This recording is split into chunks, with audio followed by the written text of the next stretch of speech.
मावळातील बातम्यांचा वेगवान आढावा। तळेगाव दाभाडे नगर परिषदेच्या निवडणुकीसाठी राष्ट्रवादी काँग्रेस आणि भारतीय जनता पक्ष यांनी एकत्र येत महायुती करण्याचा ऐतिहासिक निर्णय घेतलाय।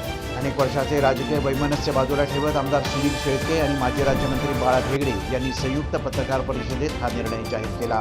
भाजप राष्ट्रवादी काँग्रेस महायुतीच्या वतीनं तळेगाव दाभाडे शहराच्या नगराध्यक्षपदासाठी पहिली 2.5 वर्ष भाजपचे संतोष हरिभाऊ दाभाडे पाटील तर पुढील 2.5 वर्षासाठी राष्ट्रवादी काँग्रेसच्या गणेश मोहनराव काकडे यांना उमेदवारी जाहीर करण्यात आली आहे। पक्षाच्या वरिष्ठ नेत्यांनी पत्रकार परिषदेत ही घोषणा केली। तळेगाव दाभाडे येथे महायुती झाली असली तरी लोणावळ्यात मात्र भाजप पाठोपाठ राष्ट्रवादी काँग्रेसनं नगराध्यक्षपदाच्या उमेदवारासह 15 जणांची पहिली उमेदवार यादी जाहीर केली।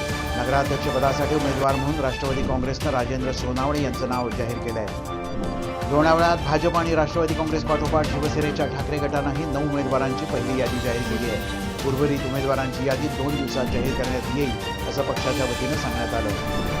लोणावळा येथील कैवल्यधाम योग संस्थेचे संस्थापक स्वामी कोवलयानंद यांच्या 142व्या जयंतीनिमित्त माजी राष्ट्रपती रामनाथ कोविंद यांच्या हस्ते पुरस्कार प्रदान करण्यात आले। त्यावेळी माजी केंद्रीय मंत्री सुरेश प्रभू आणि कैवल्यधाम संस्थेचे महासचिव सुबोध तिवारी उपस्थित होते।